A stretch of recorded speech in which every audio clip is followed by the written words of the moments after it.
그날 저녁 마당에는 이상한 정적이 흘렀습니다. 수지는 천천히 고무장갑을 벗었습니다.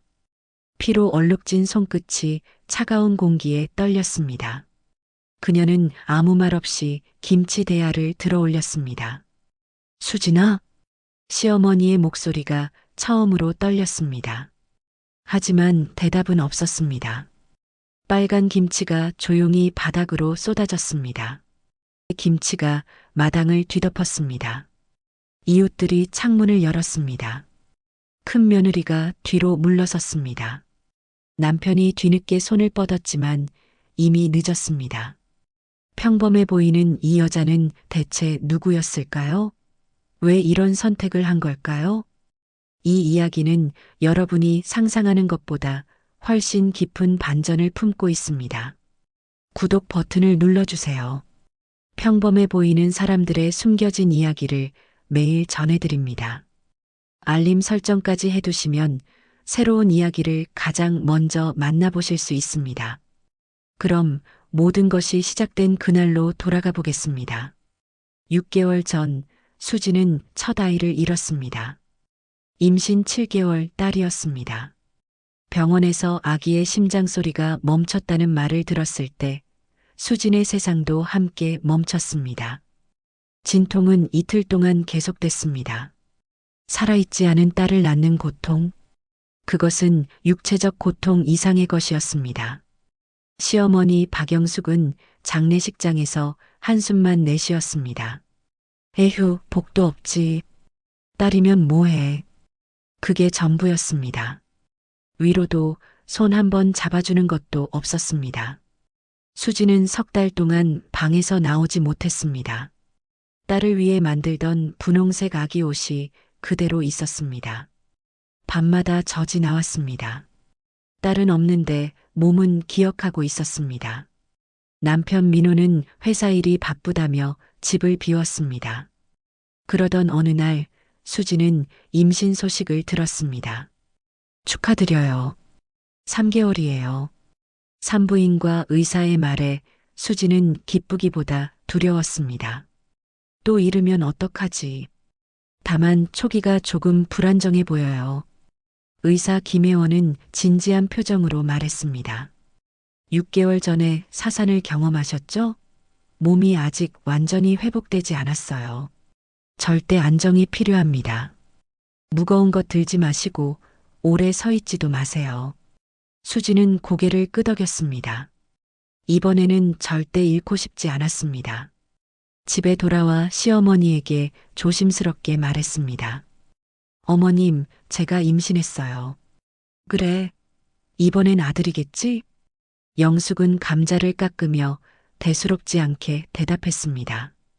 병원에서 절대 안정이 필요하대요. 임신이 병도 아닌데 뭘 그래. 우리 때는 임신하고도 밭에 나갔어. 하지만 의사 선생님이, 의사가 뭘 알아? 수지는 더 이상 말할 수 없었습니다. 그날 저녁 큰 며느리 정혜진이 집에 왔습니다. 임신 7개월, 배가 제법 불러 있었습니다. 어머님, 안녕하세요. 어머, 우리 혜진이. 어서 와. 소파에 앉아. 영숙의 목소리가 갑자기 다정해졌습니다. 혜진을 소파에 앉히고 발판까지 가져다 놓았습니다. 배가 많이 나왔네. 힘들지? 좀 힘들긴 해요. 그럼 그렇지. 집에서 푹 쉬어야 해. 무리하면 안 돼. 수지는 부엌에서 그 모습을 지켜봤습니다. 같은 임신인데 왜 이렇게 다른 걸까요? 수진아, 거기서 뭐해? 차 좀 가져와. 밤이 되어 민호가 퇴근했습니다. 여보, 나 임신했어. 정말? 축하해. 민호는 가방을 내려놓으며 대답했습니다. 기쁘다기보다는 피곤해 보였습니다. 병원에서 절대 안정하래. 그래, 조심해. 근데 어머니한테는 말했어? 응. 근데 어머니는 별로 신경 안 쓰시는 것 같아. 어머니도 나이 드셔서 그래. 조금만 참아. 민호는 그렇게 말했지만 정작 어머니에게는 아무 말도 하지 않았습니다. 창밖으로 가을바람이 불어왔습니다. 곧 김장철이 다가오고 있었습니다. 10월이 지나고 11월이 왔습니다. 수진의 배는 아직 티가 나지 않았습니다. 임신 4개월이었지만 입덧은 심했습니다. 아침마다 화장실에서 토했습니다. 수진아, 아침 차리는데 왜 이렇게 오래 걸려? 영숙이 방문을 두드렸습니다. 수진은 입을 헹구고 부엌으로 갔습니다. 밥을 짓고 국을 끓였습니다. 밥이 왜 이렇게 질어? 영숙이 숟가락을 내려놓았습니다. 오전 10시 혜진이 시댁에 왔습니다. 어머, 혜진아. 어서 와. 소파에 앉아. 영숙은 환하게 웃었습니다. 혜진아, 너는 집에서 푹 쉬어야 해. 임신은 조심해야 하는 거야. 무거운 거 들지 말고 오래 서 있지도 마. 수지는 그 말을 들으며 사과를 깎았습니다. 의사 선생님이 자신에게 했던 말과 똑같았습니다. 하지만 시어머니는 자신에게는 한 번도 그런 말을 해준 적이 없었습니다. 수진이도 임신했다며? 혜진이 영숙에게 물었습니다. 응, 4개월 됐대. 몸은 괜찮아? 괜찮겠지. 뭐, 젊으니까. 부엌에서 수지는 그 대화를 들었습니다. 젊으면 딸을 잃은 상처가 빨리 아무는 건가요? 점심시간이 되었습니다. 수지는 생선을 구웠습니다. 냄새에 속이 울렁거렸지만 참았습니다. 혜진아, 밥 먹어. 많이 먹어. 뱃속 아기한테 좋아. 수지는 밥상 끝에 앉아 있었습니다. 아무도 수진에게 반찬을 권하지 않았습니다. 아무도 수진의 뱃속 아기 이야기를 하지 않았습니다. 식사 후 혜진은 소파에서 쉬었습니다. 수지는 설거지를 했습니다. 오래 서 있으니 허리가 아팠습니다. 수진아, 설거지 끝났으면 빨래 좀 널어. 수지는 빨래를 들고 마당으로 나갔습니다. 빨래 바구니가 무거웠습니다. 의사는 무거운 것을 들지 말라고 했지만 누가 대신해 줄 사람은 없었습니다. 빨래를 널다가 어지러웠습니다. 잠시 쪼그려 앉아서 숨을 골랐습니다. 뭐해? 빨래 그렇게 느리게 널면 언제 다 마르냐? 죄송해요. 좀 어지러워서. 임신했다고 뭐든 다 핑계내. 혜진이는 말도 안 하던데. 밤이 되어 민호가 퇴근했습니다. 여보, 나 너무 힘들어. 뭐가? 어머니가. 혜진 언니랑 나를 너무 다르게 대하셔. 어머니가 원래 좀 그러셔. 큰 며느리를 더 챙기는 건 당연한 거 아니야? 하지만 나도 임신했는데. 알아. 근데 참아. 민호는 다시 텔레비전으로 고개를 돌렸습니다. 그날 밤 수지는 생각했습니다. 이 집에 내 편은 없구나. 11월 첫째 주 월요일 아침이었습니다. 영숙이 부엌으로 들어왔습니다. 수진아, 오늘부터 김장 준비해야겠다. 몇 포기 정도 하실 건가요? 700포기. 순간 수진의 손이 멈췄습니다. 700포기요? 응. 우리 집 먹을 것, 교회 봉사할 것, 친척들 돌릴 것. 근데 어머님, 제가 지금 임신 중이라. 임신이 뭐 대수야. 다들 임신하고도 김장하고 살았어. 그럼 혜진 언니도 도와주시는 건가요? 혜진이? 혜진이는 배가 많이 나왔잖아. 저도 임신 중인데요. 너는 아직 배도 안 나왔잖아. 혜진이는 7개월이야. 저는 4개월이에요. 4개월이면 초기지. 그 정도는 괜찮아. 오전 10시 트럭이 마당에 도착했습니다. 배추가 쏟아져 나왔습니다. 끝없이 내려졌습니다.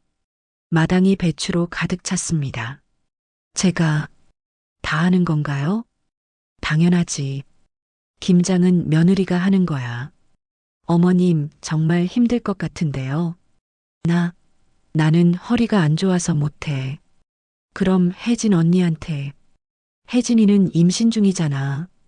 그럼 저도 임신 중인데요. 수진도 처음으로 목소리를 높였습니다. 잠시 침묵이 흘렀습니다. 너는 아직 초기잖아. 영숙이 차갑게 말했습니다. 그리고 첫째도 내가 조심 안 해서 잃은 거 아니야? 이번에도 그럴 거야? 그 말에 수지는 얼어붙었습니다. 6개월 전 딸을 잃었던 그날이 떠올랐습니다. 멈춘 심장 소리, 이틀 동안의 진통, 차가운 분홍색 아기 옷. 제가 조심 안 해서요? 그럼 뭐야? 멀쩡한 애가 갑자기 죽었겠어? 의사 선생님이 그랬어요. 아무 잘못 없다고. 의사 말만 믿으면 안 돼. 엄마가 조심했으면 딸아이가 살았을 거야. 수지는 마당에 혼자 남았습니다. 내 잘못이 아니야. 딸을 잃은 건 내 잘못이 아니라고. 저녁 9시 민호가 퇴근했습니다. 이게 다 뭐야? 700포기. 너 혼자? 엄마, 이건 너무 심한 거 아니에요? 며느리가 김장하는 게 당연한 거 아니야? 그래도 수진이가 임신 중인데 너 아내 편만 들 거야? 민호는 더 이상 말하지 못했습니다. 첫째 날 새벽 5시였습니다. 수진아, 일어나. 수진은 고무 장갑을 꼈습니다.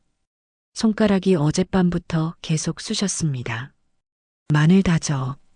수진은 칼을 들었습니다. 끝이 없었습니다. 칼질을 하다가 손가락을 베었습니다. 조심해. 피 묻으면 김치 못 써.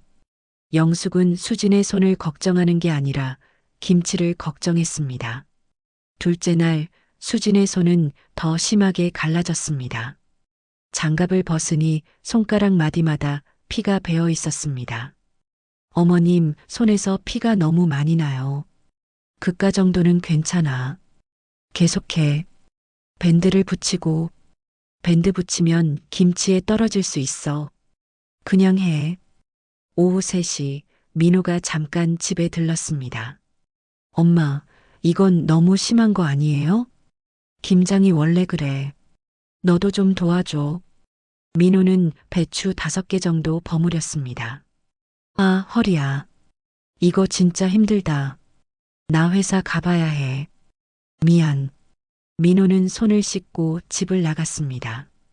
셋째 날 수진은 어지럼증을 느끼기 시작했습니다. 넷째 날 수진의 허리는 더 이상 펴지지 않았습니다. 수진은 배를 만져봤습니다. 배가 딱딱하게 굳어 있었습니다. 아기가 괜찮을까? 5째 날 아침 수진은 화장실에서 이상한 것을 발견했습니다. 속옷에 붉은 얼룩이 묻어 있었습니다. 어머님, 피가 나요. 배에서 피가 나요. 병원 가야 해요. 얼마나 나는데? 조금요. 하지만 임신 중에 피가 나면 위험하다고. 조금이면 괜찮아. 김장 끝내고 가. 네. 김장 거의 다 끝났잖아. 오늘만 하면 돼. 하지만 아기가. 조금만 참아. 수지는 믿을 수 없었습니다. 오후 5시 민호가 퇴근했습니다. 수진이 배추 앞에 쓰러져 있었습니다. 수진아, 여보, 피가 나. 엄마, 수진이가 출혈이 있대요. 병원 가야 해요. 김장 거의 끝났는데. 김치가 중요해요. 아기가 중요해요? 지금 당장 병원 갑니다. 차 안에서 수진이 작은 목소리로 말했습니다. 미안해. 끝까지 못했어. 미안하긴. 당연한 거야. 병원 응급실이었습니다. 의사 김혜원이 들어왔습니다. 무슨 일이에요? 절대 안정하라고 말씀드렸는데. 초음파 검사를 했습니다. 심장이 뛰고 있어요. 수지는 안도의 한숨을 쉬었습니다. 하지만 조기 진통 증상이 보여요. 매우 위험한 상태예요. 며칠만 늦었어도 아기를 잃을 뻔했습니다. 혜원이 수진의 손을 잡았습니다. 그리고 놀랐습니다. 이게 뭐예요? 수진의 손은 상처투성이었습니다. 김장 하다가요.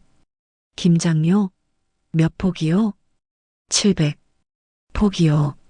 700폭이요? 혼자서? 이건 명백한 학대예요. 복도에서 민호가 기다리고 있었습니다. 선생님, 제 아내 괜찮나요? 조기 진통이에요. 며칠만 늦었으면 유산할 뻔했어요. 병실에 입원한 수지는 링거를 맡고 있었습니다. 그때 병실 문이 열렸습니다. 영숙이 들어왔습니다. 수진아, 괜찮아? 조기 진통이래요. 일주일 입원해야 한대요. 일주일이나? 그럼 김장은 어떡하고? 순간 병실이 조용해졌습니다. 엄마, 지금 무슨 말씀하시는 거예요? 김장이 아직 100폭이 남았잖아. 그게 지금 중요해요? 수진이가 거의 아기 잃을 뻔했어요. 버리면 되죠. 민호의 목소리가 높아졌습니다. 엄마, 이제 그만하세요. 너 지금 내 어미한테 대드는 거야? 민호가 침대 옆에 섰습니다. 엄마, 이 사람이 누군지 아세요? 민호의 목소리가 떨렸습니다. 간호사들이 복도에서 멈춰 섰습니다. 이 사람이 롯데호텔 총주방장이었던 사람입니다. 병실 안 사람들이 모두 돌아봤습니다. 뭐라고? 영숙이 얼어붙었습니다. 프랑스에서 요리 배우고 미슐랭 레스토랑에서 일했던 사람이에요. 이런 사람한테 김장 700포기를 혼자 시키셨어요. 민호의 목소리가 복도에 울려 퍼졌습니다. 최연소 총주방장이었던 사람이 딸을 잃은 슬픔도 채 가시기 전에 임신한 몸으로 김장하다가 아기를 잃을 뻔했어요. 복도에서 수군거리는 소리가 들렸습니다. 총주방장이었다고? 임신 중에 김장 700포기? 영숙의 얼굴이 빨갛게 달아올랐습니다. 너 왜 그런 말을? 사실을 말한 거예요. 엄마, 우리 이제 독립할게요. 수진이 퇴원하면 따로 나가서 살 거예요. 지금까지 참고 살았어요. 근데 이제는 못 참겠어요. 할 수 있어요. 제 아내와 아기를 지키기 위해서라면. 영숙은 병실을 나갔습니다. 수진의 눈에서 눈물이 흘렀습니다. 드디어 내 편이 생겼구나. 일주일 후 수진이 퇴원했습니다. 집에 도착하니 마당이 보였습니다. 배추가 여전히 그대로 있었습니다. 일주일 동안 방치되어서 상하기 시작했습니다.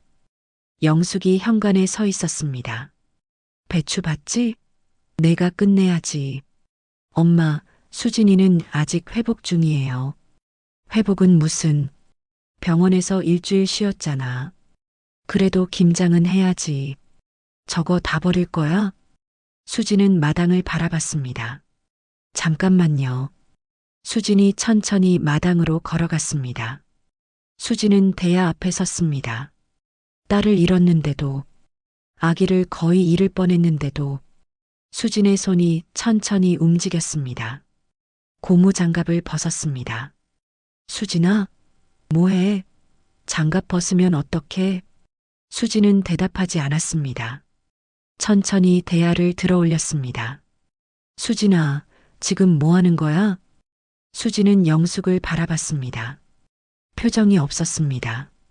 분노도 슬픔도 없었습니다. 그저 조용했습니다. 수진아, 그거 내려놔. 하지만 수진은 듣지 않았습니다. 대야가 기울었습니다.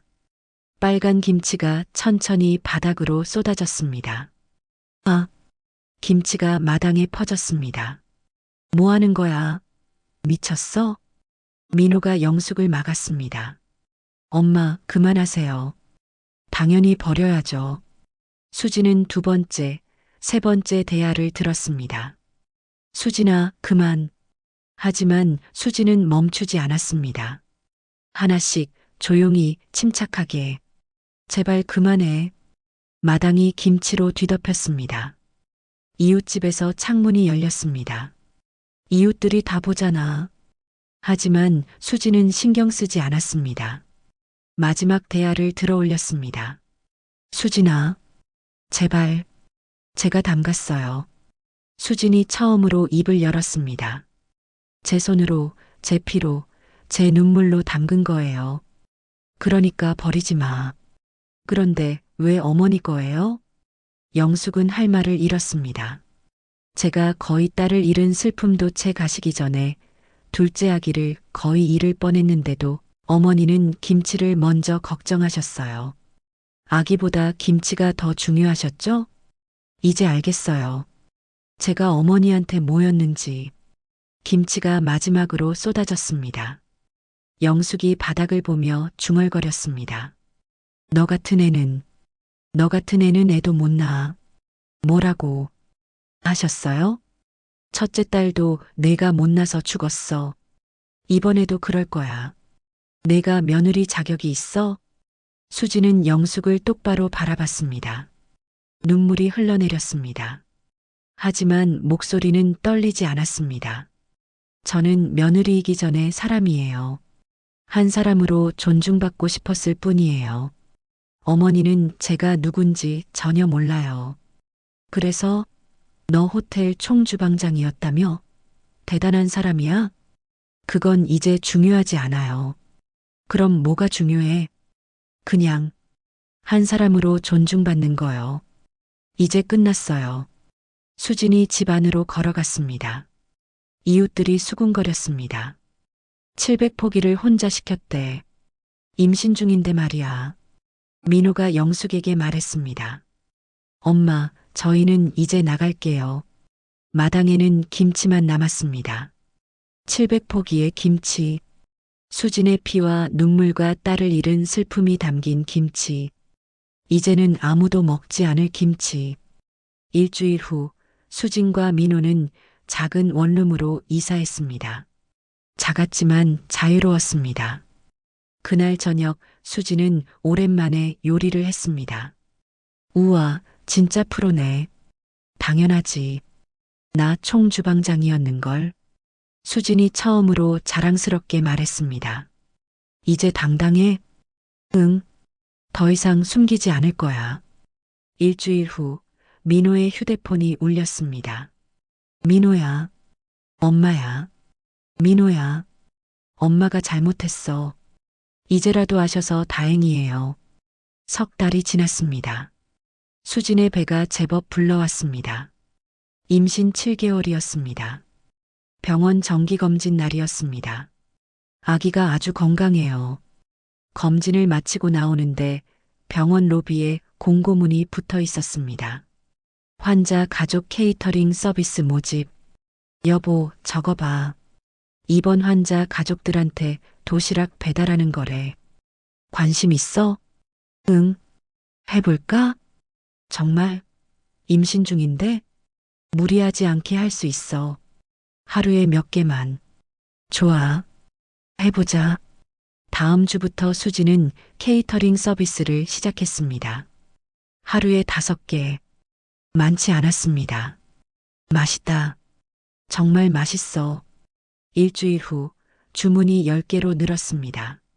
한 달 후 수지는 작은 사업자 등록증을 받았습니다. 수진의 식탁. 이름 어때? 좋아. 정말 내 이름이 들어간 사업이네. 2달 후 수지는 건강한 아들을 낳았습니다. 우리 아기. 우리가 지켜냈어. 병실에 혼자 있을 때 휴대폰이 울렸습니다. 영숙이었습니다. 수진아, 나야. 아기 낳았다며? 축하한다. 고맙습니다. 수진아, 미안해. 내가 너무 심했어. 용서해달라는 게 아니야. 그냥 미안하다고 말하고 싶었어. 어머님, 저도 미안해요. 김치를 다 엎어서요. 그건 다 내 잘못이야. 어머님이 나쁜 사람이라고 생각하지 않아요. 다만, 우리는 조금 거리가 필요한 것 같아요. 거리? 네. 너무 가까우면 서로 상처받으니까요. 그래. 그게 맞는 것 같구나.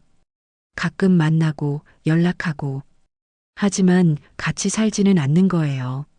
아기 보러 오실래요? 가도 돼? 네. 할머니잖아요. 고맙다. 정말 고마워. 일주일 후 영숙이 병원을 찾았습니다. 손에는 작은 보자기가 들려 있었습니다. 영숙은 아기를 보았습니다. 참 예쁘다. 안아보시겠어요? 내가 안아도 돼. 내가 이 아이 외할머니였으면 어땠을까? 며느리라서 함부로 한 거야. 정말 미안해. 이제는 달라질 거예요. 영숙은 보자기를 꺼냈습니다. 이게 뭐예요? 김치. 제가 담갔어. 10포기. 어머님이 직접요? 응. 내가 얼마나 힘들었을지 알고 싶었어. 10포기 담는데 이틀 걸렸어. 700포기는 상상도 안 가더라. 수진이 김치 한 조각을 꺼내 먹었습니다. 맛있어요. 거짓말이 아니었습니다. 김치 맛보다 마음이 느껴졌습니다. 석 달 후 수진과 민호의 작은 집이었습니다. 수진의 식탁은 이제 하루 20개 주문을 받고 있었습니다. 어느 날 초인종이 울렸습니다. 영숙이었습니다. 한 달에 한 번 영숙은 이렇게 찾아왔습니다. 앉으세요. 밥 차릴게요. 수진이 상을 차렸습니다. 영숙은 젓가락을 들었습니다. 한 입 먹고 눈을 감았습니다. 맛있다. 정말 맛있어. 내 평생 먹어본 것 중 제일 맛있다. 너는 정말 보물이었구나. 내가 몰라봤어. 식사가 끝나고 영숙은 설거지를 도왔습니다. 두 사람은 나란히 설거지를 했습니다. 수진아, 행복해? 네, 정말 행복해요. 다행이다. 너희가 행복하면 나도 행복해. 해가 지고 영숙이 돌아갈 시간이었습니다. 영숙이 걸어가는 뒷모습을 보며 민호가 말했습니다. 많이 변하셨네. 받아들인 게 아니야. 그냥 적당한 거리를 찾은 거야. 적당한 거리? 응. 상처 안 주는 거리. 그날 밤 수지는 작은 부엌에서 김치를 담갔습니다. 20포기 정도. 하지만 즐거웠습니다. 여보, 뭐해? 김치 담아. 우리 먹을 거 도와줄까? 응. 같이 하자. 두 사람은 나란히 김치를 버무렸습니다. 예전 생각나? 응. 700포기. 지금은 행복해. 창밖으로 달빛이 비쳤습니다. 작은 부엌, 작은 김치, 작은 행복. 하지만 그것으로 충분했습니다. 수지는 더 이상 누군가의 며느리가 아니었습니다.